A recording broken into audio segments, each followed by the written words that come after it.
वो सिर्फ 15 साल का था जब उसे बताया गया कि उसकी एक आंख की बीनाई तकरीबन जा चुकी है। मोतिये की वजह से उसकी दुनिया धुंधली हो चुकी थी। वो ठीक से देख नहीं सकता था। कॉन्फिडेंस बिल्कुल जीरो हो चुका था। मगर सर्जरी के लिए जेब में एक पैसा नहीं था। उसने GoFundMe पर एक अकाउंट बनाया ताकि लोग उसकी मदद कर सकें, लेकिन $50 भी जमा ना हुए। हर गुजरते दिन के साथ अंधेरा बढ़ता जा रहा था, मायूसी में इजाफा हो रहा था। और फिर एक दिन स्नैपचैट पर एक मैसेज आता है, एक लाइफ चेंजिंग मैसेज।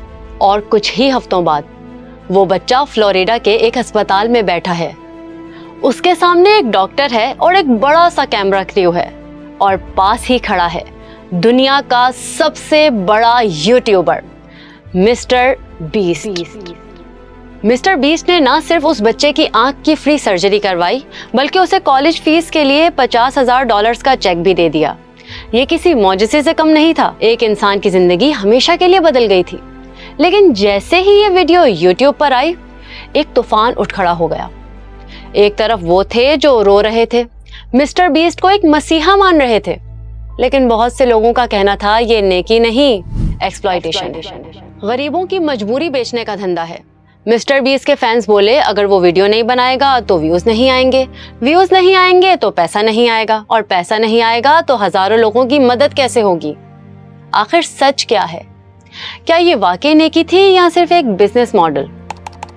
क्या मिस्टर बीस्ट वाकई लोगों की मदद कर रहा है या इंसानों की मजबूरी और लालच को अपनी एंटरटेनमेंट फैक्ट्री का फ्यूल बना रहा है? आज थिंक पर हम मिस्टर बीस्ट को डिकोड करेंगे, जानेंगे कि कैसे एक शर्मीले से लड़के ने जो अपने घर के एक कमरे में बैठकर वीडियोस बनाता था, $1 बिलियन एम्पायर खड़ी कर दी। समझे यूट्यूब को हैक कर लिया, बल्कि मैं तो कहूंगी उसने हमें भी हैक कर लिया है, हमारी अटेंशन को हैक कर लिया है और हमें भी एक प्रोडक्ट बना दिया है। मिस्टर बीस्ट हमेशा से मिस्टर बीस्ट नहीं था। एक जमाना वो भी था जब वो सिर्फ जिमी डोनाल्डसन था। बस ना उसका कोई प्राइवेट आइलैंड था, ना लाखों डॉलर्स के चेक, ना कोई चॉकलेट ब्रांड और ना ही अमेज़न गेम शोज। वो बस एक आम सा लड़का था, नॉर्थ कैरोलिना में अपने कमरे में बंद रहने वाला, हर वक्त कंप्यूटर स्क्रीन के सामने बैठने वाला। लेकिन उसका एक ख्वाब था, बल्कि ऑब्सेशन था। वो था YouTube को हैक करना। मेरा मतलब है वाकई हैक करना नहीं, बल्कि ये जानना कि क्यों कुछ वीडियोस लाखों करोड़ों व्यूज लेती हैं और बाकी वीडियोस YouTube के कब्रिस्तान में कहीं दफन हो जाती हैं। दुनिया के बाकी बच्चों के लिए तो YouTube सिर्फ एक एंटरटेनमेंट थी, लेकिन जिमी के लिए ये एक पजल था। लोग माइनक्राफ्ट की वीडियोस देखकर हंसते थे। जिमी सोचता था आखिर ये वीडियोस वायरल क्यों हुई। लोग थंबनेल देखकर क्लिक करते थे। जिमी सोचता था कि इस तस्वीर में ऐसा क्या जादू है कि लोग इस पर क्लिक कर रहे हैं। लोग वीडियोस आदि छोड़कर भाग जाते थे। वो फ्रेम बाय फ्रेम उसका पोस्टमार्टम करता था कि व्यूवर यहाँ बोर क्यों हुआ। ये सिर्फ उसकी हॉबी नहीं थी, समझे, एक तरह का पागलपन था। लेकिन वो कहते हैं ना, there is a matter to the madness. Jimmy जानता था कि YouTube कोई आम वेबसाइट नहीं। यहाँ हर सेकंड में लाखों वीडियोस अपलोड होती हैं और हर क्रिएटर की कोशिश होती है कि बस उसका कंटेंट देखा जाए। लेकिन व्यूवर के पास टाइम कम है। वो 1 सेकंड से भी कम वक्त में फैसला करता है कि वीडियो पर क्लिक करना है या नहीं। अगर क्लिक कर लिया तो फिर अगला चैलेंज स्टार्ट। क्या वो पहले 10 सेकंड रुकेगा? क्या वो वीडियो पूरी देखेगा? क्या वो लाइक करेगा? ये सब YouTube एल्गोरिदम के लिए सिग्नल्स हैं। मैंने कहा था ना कि YouTube उन वीडियोस का कब्रिस्तान है जो कोई नहीं देखता, और जिमी डोनाल्डसन इस कब्रिस्तान में दफन होना नहीं चाहता था। उसकी जिंदगी का बस एक ही मिशन था, सुबह उठना, YouTube देखना, वीडियोस का तज्जिया करना और सो जाना। उसकी कोई सोशल लाइफ नहीं थी, कोई दोस्त नहीं थे। लेकिन हाई स्कूल के बाद उसे अपने जैसे कुछ और पागल मिल गए। ये लड़के बिल्कुल उसी की तरह अजीब थे।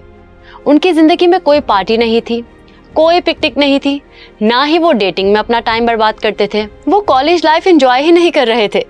बस उनकी एक ही रूटीन थी, वो रोजाना 10-10 घंटे स्काइप कॉल्स पर लगे रहते और सबकी बातें सिर्फ एक ही होती, YouTube को डिकोड करना। वो देखते कि अगर थंबनेल की ब्राइटनेस ज्यादा हो तो व्यूज बढ़ते हैं या नहीं, कौन सा लफ्ज टाइटल में डाला जाए तो लोग क्लिक करते हैं, और किस लफ्ज से वीडियो मर जाती है।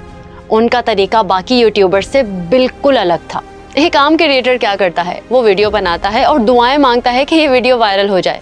लेकिन जिमी वो दुआओं पर नहीं चल रहा था, वो अपने हर फेलियर का पोस्टमार्टम कर रहा था।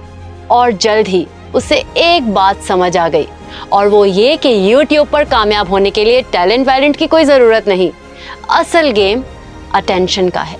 आप दुनिया के सबसे टैलेंटेड इंसान हैं, होंगे, लेकिन अगर लोग आपकी वीडियो पर क्लिक नहीं कर रहे तो आप जीरो हैं। आप बड़ी इंटरेस्टिंग बातें करते हैं, लेकिन आपका टाइटल बोरिंग है, थंबनेल में जान ही नहीं, तो भी आप जीरो हैं भाई।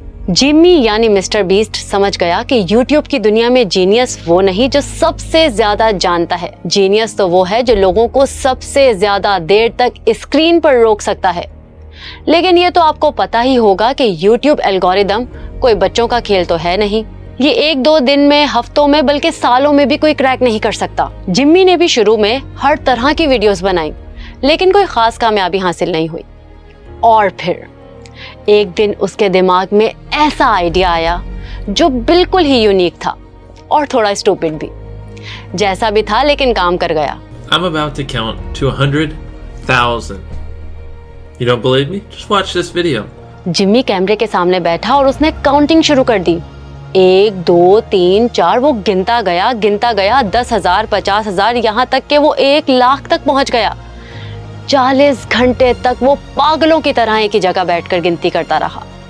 जरा सोचें, एक लड़का कैमरे के सामने बैठकर बस काउंटिंग कर रहा है, ना कोई ग्लैमरस सेट, ना कोई स्क्रिप्ट, ना कोई इमोशनल बैक स्टोरी, बस एक बहुत ही फजूल आइडिया। लेकिन यही आइडिया उसकी सबसे बड़ी ताकत बन गया। जो भी वो थंबनेल देखता उसके जहन में एक ही सवाल आता, क्या इसने वाकई 1 लाख तक गिनती गिनी है? क्या कोई इतना पागल भी हो सकता है? और YouTube को ऐसे ही सवालात बड़े पसंद हैं, क्योंकि सवाल इंसान के अंदर क्यूरियोसिटी पैदा करता है और तजस्सुस इंसान को रोक लेती है, जकड़ लेती है, और व्यूअर स्क्रीन के साथ चिपक जाता है। तो रिजल्ट वही निकला जो निकलना था। वीडियो वायरल हो गई। अब जिम्मी ने यही फॉर्मूला पकड़ लिया, यानी वो काम करो जो कोई भी नॉर्मल इंसान करने का सोच भी नहीं सकता। उसके बाद जिम्मी ने खुद को टॉर्चर करना शुरू कर दिया। एक वीडियो बनाई जिसमें वो 10 घंटे तक एक ही गाना सुनता रहा। It's every day, bro, for 10 hours straight. एक वीडियो में तो प्लास्टिक की छुरियों से टेबल को काटना शुरू कर दिया, यहाँ तक कि वो 2 टुकड़े भी हो गई। लेकिन बेवकूफी और पागलपन की भी कोई हद होती है। जिम्मी जानता था कि वो कितनी बार कैमरे के सामने खुद को अजियत देगा। लोग कब तक ऐसी हरकतों पर हैरान होते रहेंगे। उसे YouTube का किंग बनने के लिए कुछ और ही करना था। उसे नया फ्यूल चाहिए था, और फिर जल्द ही वो आइडिया मिल गया जिसने मिस्टर बीस्ट को एक वियर्ड यूट्यूबर से पूरी दुनिया का मसीहा बना दिया। थोड़ी देर को फर्ज करें कि आप एक कंटेंट क्रिएटर हैं, आपकी कुछ वीडियोस वायरल हो जाती हैं और आपका चैनल चल पड़ता है। एक दिन एक ब्रांड आपसे कांटेक्ट करता है और आपको 30 लाख रुपए ऑफर कर देता है। आप उन पैसों का क्या करेंगे? हो सकता है आप कोई नया कैमरा खरीद लें, कोई माइक, ट्राइपॉड, शायद अपने स्टूडियो को ही रेनोवेट कर लें। जिम्मी के साथ भी कुछ ऐसा ही हुआ। उसे एक स्पॉन्सर ने $10,000 दिए, और जानते हैं उसने क्या किया? उसने वो पूरे के पूरे पैसे उठाए और जाकर एक बेघर आदमी को दे दिए। जी हाँ, $10,000। आप खुद ये वीडियो देखें, कोई खास कैमरा एंगल नहीं, कोई प्रोफेशनल लाइटिंग भी नहीं, बस एक आम सी वीडियो है। लेकिन जिम्मी समझ गया था, पैसा सिर्फ कागज का टुकड़ा नहीं, पैसा एक स्टोरी है, सस्पेंस है, इमोशन है, ट्रांसफॉर्मेशन है। आप खुद भी सोचे ना कि अगर टाइटल में लिखा हो मैंने एक बंदे को $10 दिए, तो शायद आप स्क्रॉल करके गुजर जाएंगे और क्लिक भी नहीं करेंगे। लेकिन अगर टाइटल हो मैंने एक बेघर आदमी को $10,000 दिए, तो आप क्या, अच्छे से अच्छे बंदे का अंगूठा तड़प उठेगा कि इस वीडियो को देखूं, क्योंकि बड़े नंबर्स इंसानी दिमाग को हिप्नोटाइज कर देते हैं, खुसूसन जब उसके साथ बहुत सारे जीरोस लगे हुए हों। और मिस्टर बीस्ट ने हमारी और आपकी इसी कमजोरी को पकड़ लिया। 2017 में जब उसने ये वीडियो डाली तो देखते ही देखते पूरे इंटरनेट पर फैल गई, और लोगों को पहली बार मिस्टर बीस्ट का असल जादू नजर आया। एक इंसान जिसकी जिंदगी में मजबूरी है, मायूसी है, अंधेरा है, अचानक उसके हाथ में $10,000 का कैश आता है, वो रो पड़ता है। उसकी जिंदगी एक लम्हे में बदल जाती है और कैमरा इस पूरे मोमेंट को रिकॉर्ड कर लेता है। जिम्मी को समझ आ गया कि YouTube पर सिर्फ पागलपन नहीं बिकता, YouTube पर उम्मीद भी बिकती है, आंसू भी बिकते हैं। और यही से पैदा हुआ मिस्टर बीस्ट का सबसे खतरनाक और पावरफुल फॉर्मूला। भाई टेक्निक बहुत सिंपल थी, वीडियो वायरल होगी तो पैसा आएगा, पैसा आएगा तो अगली वीडियो में ज्यादा लोगों की मदद होगी, और ज्यादा लोगों की मदद होगी तो वीडियो और वायरल होगी, और ये सर्कल चलता रहेगा। जिम्मी ने महंगी गाड़ियां नहीं खरीदी, घर नहीं खरीदा, बल्कि उसने सारा पैसा वापस नई वीडियोस में इन्वेस्ट करना शुरू कर दिया। समझे, जिम्मी ने नेकी और हमदर्दी को एक वेपन बना लिया। लेकिन यहाँ एक और प्रॉब्लम है।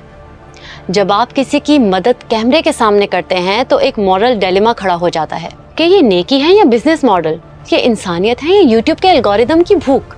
इस सवाल का जवाब मिस्टर बीस्ट की इस वीडियो में भी मिलता है। अब जिम्मी एक दिन अपनी माँ के पास जाता है और उसे $1 लाख का चेक थमा देता है। माँ की खुशी का तो कोई ठिकाना ही नहीं, लेकिन माँ तो माँ होती है। तंजिया अंदाज में जिम्मी से पूछती है, तुम मुझे व्यूज के लिए इस्तेमाल कर रहे हो ना? So you use me for views and I get to pay off my mortgage? और जिम्मी भी कमाल का ईमानदार है भाई, बेशर्मी से जवाब देता है, हाँ, लेकिन आपको पैसे भी तो मिल रहे हैं ना। I think it works out pretty well. उसने ये बात यकीनन मजाक में ही की होगी, लेकिन जल्द ही यही मॉडल मिस्टर बीस्ट की पूरी एम्पायर का एक अनरिटन कॉन्स्टिट्यूशन बन गया। हाँ, ये व्यूज के लिए है, लेकिन किसी की मदद भी तो हो रही है ना। कैमरा मौजूद है तो क्या हुआ, कैश भी तो मिल रहा है ना। और इस फॉर्मूले का एक बहुत बड़ा साइड इफेक्ट था। हर वीडियो को पिछली से बड़ा, महंगा और ज्यादा इमोशनल करना पड़ता था। आज 10,000 दिए हैं, कल 1 लाख देने पड़ेंगे, फिर $5 लाख भी। आज एक इंसान की मदद की है, कल दर्जनों की करना पड़ेगी, फिर सैकड़ों और फिर हजारों की, फिर private island, real life squid game और ना जाने क्या क्या। मिस्टर बीस्ट एक ऐसे ट्रैप में फंस चुका था जहां उसे व्यूअर्स को हर बार पहले से बड़ा शौक देना था। लेकिन एक मिनट, मिस्टर बीस्ट जो अब पैसा बांटने की मशीन बना हुआ है, आखिर इतना पैसा आ कहां से रहा है? आप मिस्टर बीस्ट की कुछ रीसेंट वीडियोस देखें, आपका सर चकरा जाएगा भाई। कभी किसी को $5 लाख दे रहा है, कभी 1000 लोगों का इलाज करवा रहा है, किसी वीडियो में बता रहा है कि उसने 100 घर बनाए और लोगों में बांट दिए। अमरीकी पता नहीं ऐसे सोचते हैं या नहीं, लेकिन हम पाकिस्तानियों के दिमाग में तो भाई पहला सवाल यही आता है, ये लाखों डॉलर्स उसके पास आते कहाँ से हैं?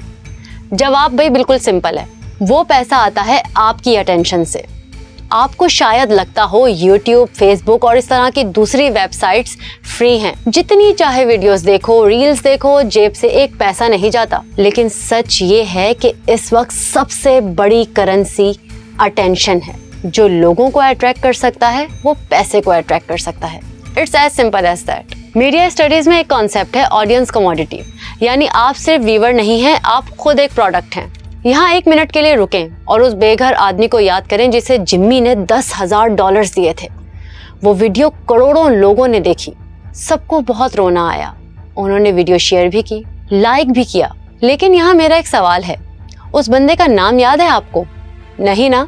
हमें उसकी जिंदगी से कोई गर्ज ही नहीं, हमें तो बस वो मोमेंट चाहिए था जिसमें उसके आंसू निकले और उसको खुशी महसूस हो।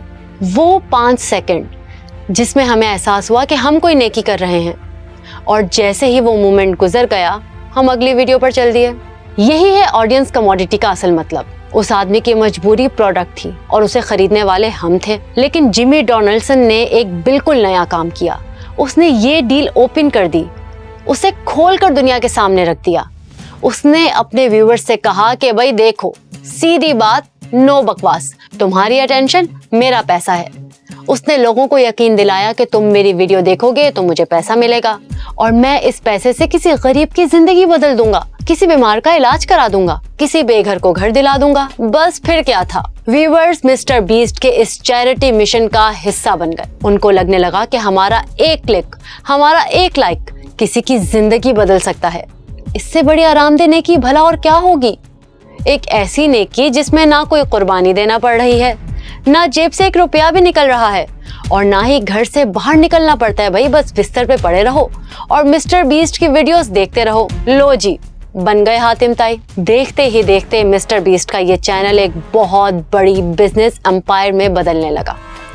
उसने अपनी कई प्रोडक्ट्स तक लॉन्च कर दी, फीस्टेबल चॉकलेट, मिस्टर बीस्ट बर्गर, और फिर एक ऐसा ट्रेंड शुरू हुआ जिसने मार्केटिंग एक्सपर्ट्स को भी चकरा कर रख दिया। मिस्टर बीस्ट के फैंस ने सुपरमार्केट्स में जाकर उसकी चॉकलेट खुद लगाना शुरू कर दी, वो भी बगैर किसी नौकरी के, बगैर कोई तनख्वाह लिए। वो फीस्टेबल चॉकलेट्स को तरतीब से रखते और उसकी तस्वीरें सोशल मीडिया पर लगाते। लेकिन वो ऐसा कर क्यों रहे थे? एक यूट्यूबर के लिए कौन इतनी मेहनत करता है, कौन अपना वक्त बर्बाद करता है? क्योंकि वो मिस्टर बीस्ट को सिर्फ एक ब्रांड नहीं, एक मिशन समझते थे। वो सिर्फ कस्टमर्स नहीं थे, वो मिस्टर बीस्ट की आर्मी बन चुके थे। वो उसे कह रहे थे, तुम टेंशन ना लो जिम्मी, हम तुम्हारे साथ हैं और तुम्हारी वीडियोस भी देखेंगे, तुम्हारी चॉकलेट्स भी बेचेंगे, तुम बस गरीबों की ऐसे ही मदद करते रहो। In this video, we're gonna help 2,000 people walk again. लेकिन सवाल ये है कि गरीबों की मदद असल में कौन कर रहा था, मिस्टर बीस्ट या उसके करोड़ों भोले वाले फैंस? जरा इस बात को समझें। अब मिस्टर बीस्ट के एम्पायर की सारी लाइंस ब्लर हो चुकी थी, नेकी और बिजनेस आपस में मिल चुके थे और फिर आहिस्ता आहिस्ता मिस्टर बीस्ट एक करिश्मेटिक हीरो से एक कॉर्पोरेट विलन में तब्दील होने लगा। एक वक्त था जब जिमी डोनाल्डसन की पूरी दुनिया एक कैमरे, एक कंप्यूटर और चंद सरफिरे दोस्तों तक महदूद थी। लेकिन अब वो वाकई बीस्ट बन चुका था। वो बीस्ट इंडस्ट्रीज के जिसके पास बड़े बड़े स्टूडियोज थे, हजारों वर्कर्स थे, लीगल टीमें थी, अरबों डॉलर्स के ब्रांड्स थे। जिम्मी अब एक क्रिएटर नहीं, एक कॉरपोरेशन बन चुका था और यही उसका सबसे बड़ा चैलेंज भी था। एक क्रिएटर और एक कॉरपोरेशन में बड़ा फर्क होता है। क्रिएटर गलती करता है तो लोग कहते हैं कोई बात नहीं, इंसान है, गलती हो जाती है। लेकिन अगर कॉरपोरेशन गलती करे तो वो एक जुर्म बन जाता है। यूट्यूब पर अगर कोई चैलेंज खतरनाक हो तो व्यूअर्स के लिए एंटरटेनमेंट होता है। लोगों को भूखा प्यासा और टेंशन में देखकर ऑडियंस कहती है वाह क्या कमाल की वीडियो है, मजा आ गया। लेकिन रियल वर्ल्ड में ऐसा नहीं होता भाई। हकीकी दुनिया में किसी को भूखा रखना, परेशान करना इंसानी हुकूक की खिलाफ वर्जी है। ये एक जुर्म बन सकता है और यही वो मकाम था जहां मिस्टर बीस्ट का टकराव सीधा कानून से हो गया और Amazon प्राइम के साथ मिलकर बीस्ट गेम्स का ऐलान किया। YouTube superstar Mr. Beast is going to Amazon. I am standing on $5 million of real money, the largest grand prize in entertainment history. 1000 participants और $5 मिलियन का इनाम। ये दुनिया का सबसे बड़ा गेम शो बनने वाला था, लेकिन ये मिस्टर बीस्ट के लिए एक नाइटमेयर बन गया। सितंबर 2024 गेम शो के कई पार्टिसिपेंट्स ने मिस्टर बीस्ट पर केस कर दिया। जिम्मी पर कई तरह के इल्जामात लगे, सेफ्टी के हवाले से गैर महफूज कंडीशंस, तनख्वाहों का ना मिलना, मुनासिब मेडिकल केयर की कमी और सबसे बढ़कर उसके अमले पर सेक्सुअल हैरेसमेंट का ये केस भी अभी तक अदालत में लटका हुआ है, पर कोई इल्जाम साबित नहीं हुआ। खैर, इल्जामात तो जब साबित होंगे तब देखा जाएगा। लेकिन जिम्मी को बड़ा धचका लग चुका था। उसका ब्रांड तो खड़ा ही लोगों पर मेहरबानी करने की वजह से था, सकाफत पर था। अचानक वो एक्सप्लॉयटेशन और बेरहमी की अलामत कैसे बन गया? फिर आया अप्रैल 2026 जब मिस्टर बीस्ट को एक और झटका लगा। एक तरफ शो वाले अदालत में घसीट रहे थे तो दूसरी तरफ बीस्ट इंडस्ट्रीज की एक मुलाजिमा लॉरेन माव्रोमेटिस ने एक नया केस ठोक दिया। उसने कंपनी की मैनेजमेंट के कुछ लोगों पर सेक्सुअल हैरेसमेंट और जेंडर बायस के इल्जामात लगाए और ये भी कहा कि जब वो मैटरनिटी लीव से वापस आई तो उसे जॉब से ही निकाल दिया गया। अब जाहिर है कंपनी ने इल्जामात की तरदीद की, अदालत भी गई, सबूत भी पेश किए, लेकिन दाग तो लग गया ना। और ये दाग वो वाला बिल्कुल नहीं है जिसके बारे में कहा जाता है कि दाग तो अच्छे होते हैं। सच ये है कि मिस्टर बीस्ट की मशीन में आम लोग बस प्रॉप्स बनकर रह गए थे। दूसरी तरफ यूट्यूब के एल्गोरिदम को तो भाई रोज कुछ नया चाहिए, वो कुछ तेज चाहिए, कुछ बड़ा चाहिए, पहले से भी ज्यादा shocking, fast videos, fast shoots और फास्ट प्रोडक्शन। और ये बात याद रखें, एतबार बनाने में सालों लगते हैं लेकिन टूटने पे भाई एक लम्हा लगता है सिर्फ। व्यूज और पैसे की दौड़ ने जिम्मी जैसे बंदे को भी बेरहम कॉर्पोरेट मशीन में बदल दिया और अब लगता है उसकी ये एम्पायर अपने ही बोझ तले दब रही है। और हमारे सामने अब एक सवाल खड़ा है, जिम्मी डोनाल्डसन यानी मिस्टर बीस्ट असल में है कौन? क्या मिस्टर बीस्ट इंसानों को एक्सप्लॉइट करने वाला कोई कॉर्पोरेट विलन है? शायद नहीं। लेकिन क्या वो कोई फरिश्ता, कोई वली या कोई मसीहा है? बिल्कुल भी नहीं। असल में वो इन दोनों के बीच में है, वो कि जिसने मॉडर्न इंटरनेट को बेनकाब करके रख दिया। हमें लगता है कि मिस्टर बीस्ट ने यूट्यूब एल्गोरिदम को हैक किया, लेकिन सच ये है कि उसने एल्गोरिदम को नहीं, हमारी नफ्सियात को हैक किया। जरा ईमानदारी से सोचें, ये अरबों डॉलर की मशीन मिस्टर बीस्ट अकेला तो नहीं चला रहा। इस मशीन का असल फ्यूल कौन है? हम और आप। तो जनाब हम ही हैं जो थंबनेल पर 10 लाख डॉलर का नंबर देखकर फौरन क्लिक कर देते हैं। किसी गरीब या बीमार इंसान को कैमरे के सामने रोता देखकर और फिर उसकी मदद होते और उसकी खुशी देखकर हमें एक डोपामिन हिट मिलती है। और इसके बाद हम क्या करते हैं, सुकून से अगली वीडियो पर स्क्रॉल कर जाते हैं। और इस खेल की सबसे बड़ी ट्रेजेडी पता है क्या हुई? वो ये कि जिम्मी डोनाल्डसन अब अपने ही बनाए हुए एक एल्गोरिदम का कैदी बन चुका था। ये एक ऐसा सुनहरी पिंजरा है जिसमें बेहिसाब दौलत है, शोहरत है, पावर है, लेकिन इस पिंजरे का एक कानून है, हर बार पिछली दफा से बड़ा करो, लाउडर, फास्टर, बिगर। वो मिस्टर बीस्ट जो कभी अपने छोटे से कमरे में बैठकर आम सी वीडियोस बनाया करता था, उसे हर वीडियो को पिछली से ज़्यादा बड़ा बनाना है, उस पर ज़्यादा पैसा लगाना है, उसमें ज़्यादा इमोशन दिखाने हैं। अगर ऐसा ना किया तो ये मिशन फ़ौरन रुक जाएगी, वीडियोस बोर हो जाएंगी, एल्गोरिदम रूठ जाएगा। जिम्मी ने यूट्यूब को हैक किया था, लेकिन आज ऐसा लगता है कि यूट्यूब ने जिम्मी को ही हैक कर लिया है। इस पूरी कहानी में हम एक किरदार को भूल गए, वही बच्चा जिसकी वजह से ये सब शुरू हुआ था। याद है ना वो 15 साल का बच्चा जिसकी आंखों की रोशनी जा रही थी, जिसके GoFundMe पर $50 भी जमा ना हुए थे। आज वो देख सकता है उसकी जिंदगी वाकई बदल चुकी है। लेकिन ये मौजज़ा कैसे हुआ? ये इसलिए मुमकिन हुआ क्योंकि हम में से करोड़ों लोगों ने एक थंबनेल पर क्लिक किया था। समझें, उस बच्चे की आंखों की रोशनी और मिस्टर बीस्ट की ये पूरी मशीन दो अलग चीजें नहीं, ये एक ही चीज है, ऐसी कि एक के बगैर दूसरे का वजूद नामुमकिन है। तो सवाल ये नहीं कि मिस्टर बीस्ट अच्छा है या बुरा, वो तो बस हमें आईना दिखा रहा है।